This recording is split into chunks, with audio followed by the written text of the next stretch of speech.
Hello students, welcome to my channel Vigyan world. तो ninth class students, आज हम करेंगे स्टेट्स ऑफ मैटर। पिछली वीडियो में हमने पार्टिकल्स के कैरेक्टरिस्टिक किए थे।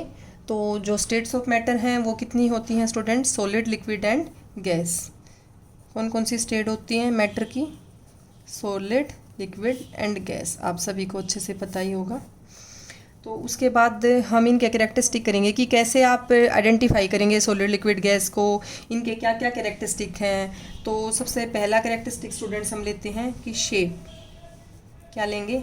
शेप। अगर शेप की बात करें स्टूडेंट्स, तो आपको पता होगा कि जो सॉलिड हैं दे हैव डेफिनेट शेप, इनकी एक अलग से शेप होती है। और लिक्विड की कोई शेप नहीं होती, इसको जिस भी आप कंटेनर में डालेंगे उसी की शेप ले लेता है लिक्विड। और गैस की भी कोई शेप नहीं होती। तो स्टूडेंट्स, जैसे मैं आपको दिखा दूं कि ये एक सॉलिड है, ये आपकी कोई डायरी है, तो आप सॉलिड है तो उसे उसकी ऐसे बाउंड्री भी बना सकते हैं, आप बाउंड्री ड्रॉ कर सकते हैं इस तरीके से। लेकिन क्या आप लिक्विड, क्या आप यहाँ पे पानी रख के उसकी कोई बाउंड्री बना सकते हैं? ठीक है, तो स्टूडेंट्स ये बिल्कुल भी पॉसिबल नहीं है किसी भी लिक्विड या गैस की बाउंड्री को ड्रा कर पाना। तो सॉलिड्स हैव डेफिनेट शेप, तो जो शेप है सॉलिड्स के पास है बस। ठीक है, तो ये था स्टूडेंट शेप कि सॉलिड्स के पास होती है बस डेफिनेट शेप, लिक्विड और गैस के पास कोई शेप नहीं होती। वो किसी भी कंटेनर में अगर डालेंगे तो उसी की शेप ले लेते हैं। तो सेकंड पॉइंट आता है स्टूडेंट्स हमारा स्टेट ऑफ मैटर में, वॉल्यूम। तो जो वॉल्यूम है वो कैसे चेंज होती है? देखिए स्टूडेंट, सॉलिड्स के पास वॉल्यूम भी फिक्स होती है, वॉल्यूम भी इनकी चेंज नहीं होती। ठीक है, लेकिन लिक्विड जो है, लिक्विड की भी वॉल्यूम फिक्स होती है, लेकिन गैस की कोई वॉल्यूम फिक्स नहीं होती। अब आप सॉलिड्स एंड लिक्विड्स कर दीजिए यहीं पे कि सॉलिड्स एंड लिक्विड्स है वो डेफिनेट वॉल्यूम, ये मैं गलत लिख गई हूँ, डेफिनेट वॉल्यूम। ओके, तो ये देखिए स्टूडेंट्स, इस तरीके से हमने थोड़ा सा इजी करने के लिए टेबल बना लिया। तो ये सॉलिड, लिक्विड, गैस जो है इनको देख लीजिए आप। पहले दो पॉइंट फिर से एक बार रिपीट कर देती हूँ। शेप जो है सॉलिड के पास होती है, डेफिनेट शेप फिक्स रहती है, लेकिन लिक्विड और गैस की कोई शेप फिक्स नहीं होती। तो अगला है वॉल्यूम। वॉल्यूम होती है स्टूडेंट, सॉलिड की फिक्स होती है वॉल्यूम और लिक्विड की भी फिक्स होती है, लेकिन गैस के पास कोई फिक्स वॉल्यूम नहीं होती। फिर थर्ड पॉइंट आता है स्टूडेंट्स रिजिडिटी। रिजिडिटी होती है हार्डनेस, कि जो सॉलिड है वो टूट सकते हैं लेकिन वो अपनी शेप को चेंज नहीं करेंगे, तो इसलिए उन्हें क्या बोलते हैं कि दे आर रिजिड। तो सॉलिड्स जो हैं उनके पास क्या है? उनके पास है रिजिडिटी, लेकिन इनके पास रिजिडिटी नहीं होती। They are called fluids. क्या बोलते हैं इन्हें? फ्लूइड्स। फ्लूइड्स होते हैं, ये तरल होते हैं। और ये कैसी होती है नेचर में? गैसियस।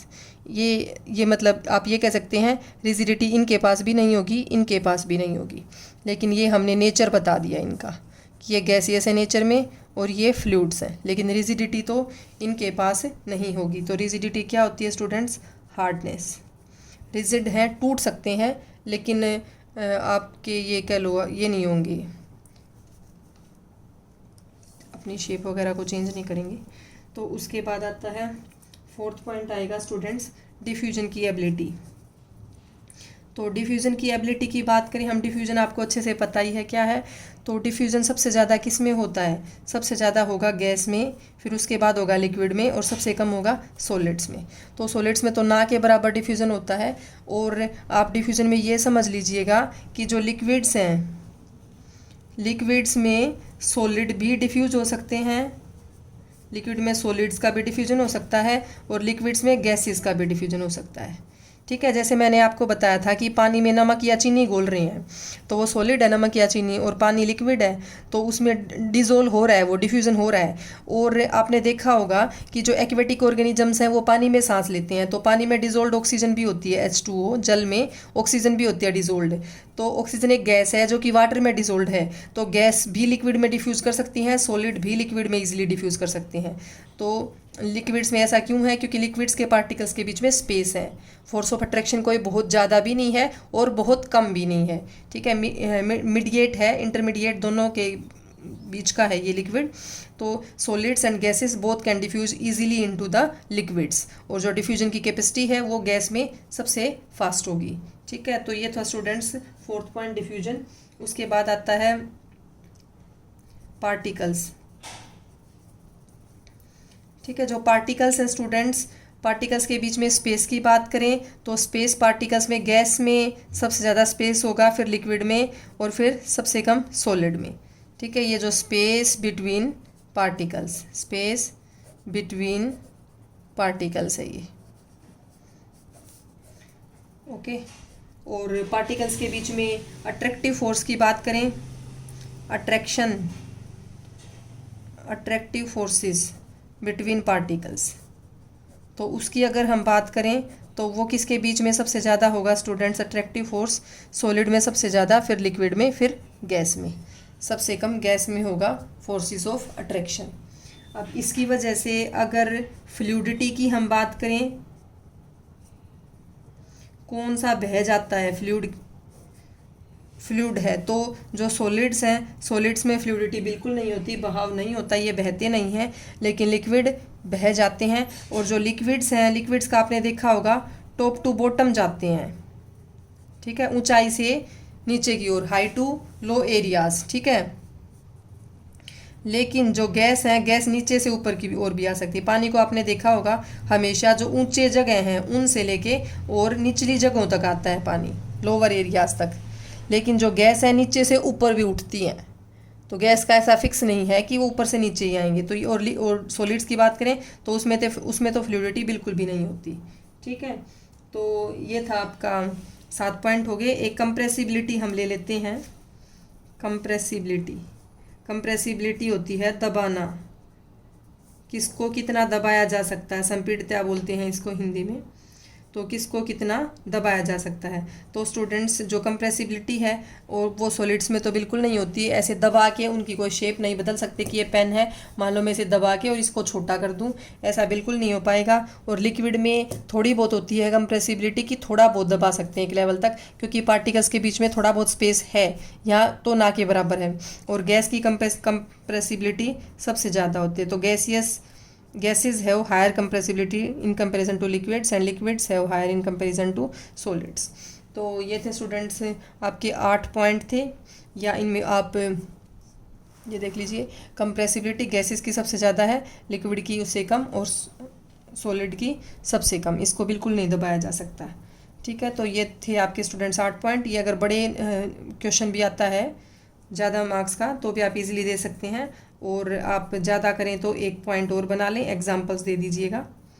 ठीक है, बाकी इनको इलेबोरेट करके आप अच्छे से लिखेंगे।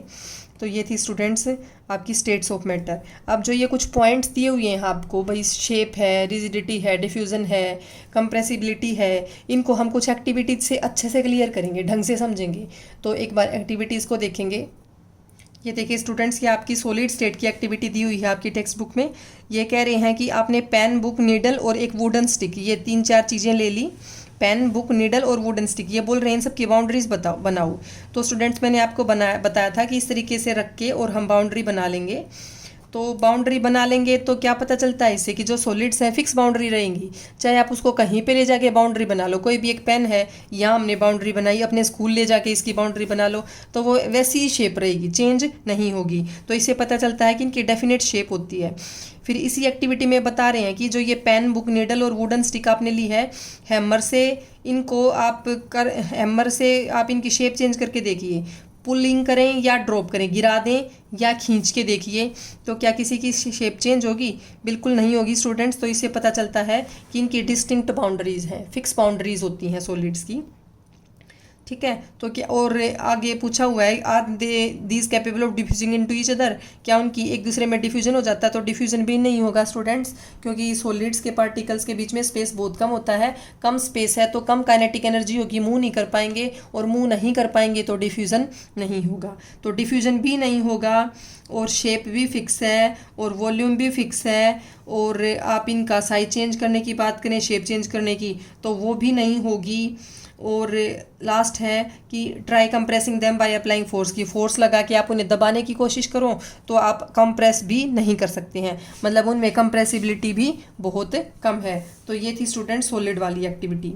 ठीक है, उसके बाद अब स्टूडेंट्स कई बार ऐसे पूछ लेते हैं कि जो आप ये कंप्रेसिंग की बात कर रहे हैं, तो जैसे स्पंज होती है, स्पंज को थोड़ा बहुत दबाया जा सकता है, तो अब ये डाउट हो जाता है कई बार बच्चों को कि वो सॉलिड है कि नहीं है। तो स्टूडेंट्स मैं आपको बता दूं, स्पंज के बीच में एयर होती है, उसके बीच में बहुत सारे स्पेस होता है, छेद से होते हैं, तो उन छेद में एयर एंट्रैप्ड होती है, तो हम दबाने से वो एयर जो एंट्रैप्ड है वो दब जाएगी, उसकी कंप्रेसिबिलिटी हो रही है। लेकिन जैसे ही हम उसको छोड़ देंगे, फोर्स एक्सटर्नल जो फोर्स हमने लगा रखी है वो जैसे ही कम कर देंगे, तो वापस वो अपनी शेप को रिगेन कर लेगी फिर से, तो उसको सॉलिड में ही कंसिडर करेंगे, क्योंकि कंप्रेसिबिलिटी वहाँ पे एयर की हो रही है, नॉट सॉलिड। तो ऐसे ही आपका आता है जो आपका रबर बैंड है, कि किसी भी रबर बैंड को आप खींचते हैं ऐसे, तो खींचने से उसकी शेप चेंज हो जाती है। तो इसमें भी कई बार पूछ लेते हैं तो शेप चेंज हो रही है, तो हम तो बोलते हैं सॉलिड्स में शेप चेंज ही नहीं होती, तो ये सॉलिड नहीं है क्या रबर बैंड? ऑब्वियसली नोट, बिल्कुल सॉलिड है। तो जो रबर बैंड है सॉलिड है, क्योंकि उसकी शेप रिगेन कर लेता है जैसे ही हम एक्सटर्नल फोर्स जो हमने अप्लाई की थी उसको अगर हम हटा देते हैं तो ये था स्टूडेंट्स हमारा सॉलिड स्टेट, सॉलिड्स की सॉलिड स्टेट हमारा कंप्लीट हो गया है। फिर आता है लिक्विड स्टेट। लिक्विड स्टेट में एक एक्टिविटी दी हुई है बुक में आपकी कि water, cooking oil, milk, juice, cold drink, ये सारे लिक्विड्स हैं, ये ले लिया आपने, और सभी को अलग अलग शेप के 50 ml के कंटेनर्स में आपने डाल दिया। ठीक है, तो आप क्या देखेंगे कि इन लिक्विड्स की शेप क्या एक जैसी रहती है। तो स्टूडेंट अगर आप मिल्क लेते हैं 50 ml, तो अगर आप गिलास में डालते हैं तो गिलास जैसी शेप हो जाएगी। आप किसी प्याली में डालते, कटोरी में डालते हैं तो उसकी जैसी शेप हो जाएगी। आप पतीले में डालते हैं, दूध गर्म करते हैं तो उसकी जैसी शेप हो जाती है। तो शेप फिक्स यहाँ पे नहीं है। और दूसरा ये पूछ रहे हैं कि अगर इन लिक्विड्स को आप फ्लोर पे गिरा देंगे, स्पिल्ट कर देंगे, फ्लोर पे बिखेर दिया, तो क्या होगा? ये बह जाते हैं। तो they have the characteristic fluidity होती है इनके अंदर। और शेप की हमने बात कर ली। फिर ये कह रहे हैं when you pour the liquid from one container to another does it flow easily. तो क्या एक से दूसरे कंटेनर में जब इसे डालते हैं तो इजीली डाला जाता है? बिल्कुल। तो लिक्विड्स को इजीली पोर किया जा सकता है एक कंटेनर से दूसरे कंटेनर में। अब इस एक्टिविटी में देखिए स्टूडेंट्स, ये क्या बोल रहे हैं कि इस तरीके से आप 3 ये सिरिंज लेंगे, सिरिंज है ये, और सिरिंज में नीचे रबर कोर्क लगा देंगे ताकि अंदर जो भी हम इसमें मटेरियल डालें वो लीक आउट ना करे। ये पिस्टन है, जैसे पिचकारी में होता है स्टूडेंट्स की, इस तरीके से दबाते हैं तो ये पिस्टन है पुश करने के लिए। यहाँ पे स्टूडेंट्स हम कंप्रेसिबिलिटी चेक कर रहे हैं कि कंप्रेसिबिलिटी किस में सबसे ज़्यादा है, सॉलिड, लिक्विड, गैस में। वैसे मैं आपको बता चुकी हूँ गैसेस स्टेट है वो हायर कंप्रेसिबिलिटी। ठीक है, तो हम क्या करेंगे, ऐसे 3 सिरिंज लेंगे, 3 सिरिंज लेंगे। एक में तो कुछ भी नहीं आपने डाला, कुछ भी नहीं डाला, मतलब तो एयर तो उसमें ऑलरेडी है। दूसरे में आप पानी डाल देंगे, और तीसरे में आप चोक को क्रश करके चोक के पीसीस डाल देंगे। पीसीस डालो, क्रश करने की भी नीड नहीं है। तो फिर क्या करेंगे, जो ये पिस्टन है आपका, इस पिस्टन को दबाएंगे। यहाँ पे थोड़ी बहुत अंदर इसके वैसलीन भी लगा लेते हैं ताकि मूवमेंट अच्छे से हो जाए। ठीक है, वैसलीन थोड़ी चिकनी है, लुब्रिकेशन प्रोवाइड करेगी, तो मूवमेंट अच्छे से हो जाए, इसके लिए हम क्या करेंगे, वैसलीन लगा लेंगे। तो पिस्टन को जैसे ही पुश करेंगे तो गैस वाले में सबसे इजीली पुश हो जाएगा। दूसरे में जिसमें पानी था उसमें थोड़ा सा कम पुश होगा, लेकिन जिसमें चोक था, चोक वाले में बिल्कुल भी पुश नहीं होगा। इससे क्या पता चलता है कि चोक कंप्रेस नहीं हो सकता, वो उतनी जगह लेगा। पानी कम कंप्रेस होता है, और जो गैस है वो सबसे ज़्यादा कंप्रेस हो सकती है। तो कंप्रेसिबिलिटी गैस में सबसे ज़्यादा है। इस एक्टिविटी से यही पता चलता है। ठीक है स्टूडेंट्स, जैसे स्टूडेंट्स कंप्रेसिबिलिटी की फिर से बात करते हैं, तो मैं आपको कुछ एग्जांपल बता दूं। जैसे जो आपकी सीएनजी है, सीएनजी के सिलेंडर्स होते हैं और एलपीजी सिलेंडर्स में फिट होती है, ऐसे ये ऑक्सीजन भी सिलेंडर्स में फिट होती है। तो ये हाईली कंप्रेस्ड फॉर्म है। एलपीजी देखी होगी आपने घरों में, रसोई गैस में जो गैस का इस्तेमाल होता है वो एलपीजी है, लिक्विफाइड पेट्रोलियम गैस। तो ये एक सिलेंडर में हमने बहुत ज़्यादा गैस को सिलेंडर में फिट कर दिया, कंप्रेस करके किया हुआ है ऐसा। तो वैसे तो एलपीजी स्टूडेंट्स इथेन और ब्यूटेन के कॉम्बिनेशन से बनती है। ये आप आगे जाके 10th में पढ़ेंगे, what are these compounds, ethane and butane, इनसे बनती है LPG, liquid petroleum gas, liquefied petroleum gas. तो ऑक्सीजन को भी आपने देखा होगा हॉस्पिटल्स में, कोई वेंटिलेटर पे जाता है या किसी को ब्रीदिंग प्रॉब्लम होती है, सांस लेने में दिक्कत होती है, तो ऑक्सीजन लगाते हैं उसे, तो ऑक्सीजन को भी कंप्रेस कर सकते हैं, सिलेंडर्स में फिट कर दिया। ऐसे ही सीएनजी की किट लगती हैं गाड़ियों में, सीएनजी के सिलेंडर्स होते हैं, जो ये भी क्या है, ये भी फ्यूल का काम करती है। कंप्रेस्ड नेचुरल गैस, नाम से ही लग रहा है नेचुरल गैस को कंप्रेस्ड कर दिया। तो CNG बनी होती है स्टूडेंट्स मीथेन से। CH4 है आपकी मीथेन, तो मीथेन होती है CNG में, और इथेन ब्यूटेन होती है LPG में। तो ये हाईली कंप्रेस्ड फॉर्म्स हैं किसकी, गैस की। ये देखिए स्टूडेंट, सॉलिड, लिक्विड और गैस तीनों के पार्टिकल्स के साइज को मैग्नीफाई करके दिखाया हुआ, आपको बहुत ज़्यादा बड़ा करके पार्टिकल्स दिखा रखे हैं। सॉलिड्स के पार्टिकल्स देखिए कितना ज़्यादा नज़दीक हैं, लिक्विड के पार्टिकल इसके कंपैरिजन में थोड़ा दूर दूर है, और गैस के तो बहुत ज़्यादा दूर दूर हैं। यहाँ पार्टिकल्स के बीच में जो स्पेस है, जो वाइट वाला पोर्शन है वो स्पेस है, वो बहुत ही कम है, यहाँ थोड़ा सा ज़्यादा है, और यहाँ तो वाइट ही वाइट दिखाई दे रहा है। तो स्पेस मतलब गैस के बीच, पार्टिकल्स के बीच में सबसे ज़्यादा होता है। उसके बाद आते हैं स्टूडेंट्स आपके inbox question. Solid, liquid, gas जो स्टेट्स ऑफ मैटर हमने पढ़ी हैं इस टॉपिक से रिलेटेड है। तो पहला क्वेश्चन देखिए, मास पर unit volume of a substance is called density. Density आप आगे जाके 9th में और डिटेल में भी पढ़ेंगे कि डेंसिटी क्या होती है, मास पर यूनिट वॉल्यूम। तो डेंसिटी के अकॉर्डिंग इनको अरेंज करना है हमें इंक्रीजिंग ऑर्डर में, इंक्रीजिंग डेंसिटी में अरेंज करना है। एयर है एग्जॉस्ट फ्रॉम चिमनीज की, जो चिमनी से धुआं निकलता है, हनी, वाटर, चोक, कॉटन और आयरन है। तो इनको इंक्रीजिंग डेंसिटी के अकॉर्डिंग आप अरेंज करेंगे तो क्या देखेंगे, सबसे हल्का होता है चिमनी का धुआं, क्योंकि वो एयर में भी बिल्कुल ऊपर की ओर उठता है। जो चीज़ जितना ज़्यादा ऊपर जाएगी वो उतनी हल्की होती है। तो डेंसिटी होता है घनत्व, कोई सी चीज़ कितनी भारी है। तो सबसे पहले आएगा आपका एयर एग्जॉस्ट, जो चिमनी से जो एग्जॉस्ट निकलता है। फिर उसके बाद होती है एयर, एयर के बाद आ जाएगा आपका कॉटन, कॉटन भी हल्का होता है, इसमें एयर ट्रैप्ड होती है। फिर आ जाएगा आपका वाटर, वाटर के बाद आ जाएगा आपका हनी, फिर आ जाएगा चोक, और फिर आ जाएगा आयरन। तो ये है increasing order, exhaust from chimneys, air, cotton, water, honey, chalk और आयरन। सेकेंड क्वेश्चन है, tabulate the differences in the characteristics of states of matter. मैंने आपको अच्छे से अभी करके दिखाया है, तो वही कर देंगे। फिर ये इनको इन पे कमेंट करना है, rigidity, compressibility, fluidity, feeling of A gas in a container, shape, kinetic energy और डेंसिटी। स्टूडेंट मैं ये सारे एक्सप्लेन कर चुकी हूँ आपको। डेंसिटी रह गया था, ये अभी अभी आ गया है, मास पर यूनिट वॉल्यूम के कितनी वॉल्यूम में कितना मास है वो होती है डेंसिटी। ठीक है, सॉलिड्स की सबसे ज़्यादा डेंसिटी होती है, क्योंकि सॉलिड्स में बहुत थोड़ी वॉल्यूम में ज़्यादा मास सेट है। जैसे ये पेन का भी हम एग्जांपल लें, फ्लूइड्स जो हैं, लिक्विड्स जो हैं, उनकी इतनी डेंसिटी नहीं होती, वो थोड़े फैले होते हैं, ज़्यादा वॉल्यूम लेते हैं। ओके, तो ये इन सभी पे आप कमेंट कर सकेंगे, सभी की डेफिनेशन आपको लिखनी है। उसके बाद ये देखिए 2 क्वेश्चंस। थर्ड है, गिव रीजंस, रीजंस देने हैं आपको। A gas fills completely the vessel in which it is kept, की गैस किसी भी वेसल में आप डालो उसे पूरा पूरा भर देती है, क्योंकि उसके बीच में पार्टिकल्स के बीच में गैस के बहुत ज़्यादा स्पेस है और वो फ्रीली मूव करते हैं, काइनेटिक एनर्जी भी ज़्यादा है, तो इसलिए पूरे कंटेनर को भर देगी। सेकेंड है, gas exerts pressure on the walls of the container. ये देखिए कि कोई भी गैस है, कंटेनर, किसी भी कंटेनर में अगर आप गैस लेंगे, जैसे यही कंटेनर ले लिया, तो गैस अगर इसमें है तो ये इसके वॉल्स पे प्रेशर डालती है, क्योंकि मूवमेंट बहुत ज़्यादा है उनके पार्टिकल्स में। अगला है, wooden table should be called a solid. Wooden table तो स्टूडेंट सॉलिड ही बोलेंगे, पार्टिकल्स का साइज बहुत नज़दीक है, रिजिड है, सारे कैरेक्टरिस्टिक्स आप दे सकते हैं सॉलिड के। We can easily move our hand in air, but to do the same through the solid block of wood we need a karate expert। तो ये क्या कह रहे हैं कि जो हवा होती है हम उसमें अपना ऐसे हाथ चला सकते हैं। देखिए स्टूडेंट्स, यहाँ हवा है, मैं अपना हाथ चला सकती हूँ, लेकिन क्या ये बुक है जैसे सॉलिड है, इसके अंदर से मैं, किसी टेबल के अंदर से मैं हाथ निकाल सकती हूँ? ऐसे बिल्कुल नहीं। अगर ऐसा करना होगा हमें तो कोई कराटे एक्सपर्ट चाहिएगा। तो कराटे एक्सपर्ट्स को आपने देखा होगा स्टूडेंट्स, बहुत सारी जैसे ब्लॉक्स भी रख के क्या करते हैं, वो एकदम से ऐसे काटते हैं तो वो सारी ईंटें भी टूट जाती हैं। तो फोर्थ क्वेश्चन देखिए, liquid generally have lower density as compare to solids but you must have observe that ice floats on water, find out why. तो ये क्या कह रहे हैं कि सॉलिड्स की जो डेंसिटी है वो कम इससे ज़्यादा होती है, लिक्विड्स के कंपैरिजन में हाई डेंस होते हैं, भारी होते हैं। तो ये, लेकिन फिर भी जो आइस है वो सॉलिड है और वाटर है लिक्विड, तो आइस जो है कम डेंसिटी के होते हुए भी, सॉलिड होते हुए भी वो तैरती है, फ्लोट करती है पानी के ऊपर। तो ऐसा कैसे होता है?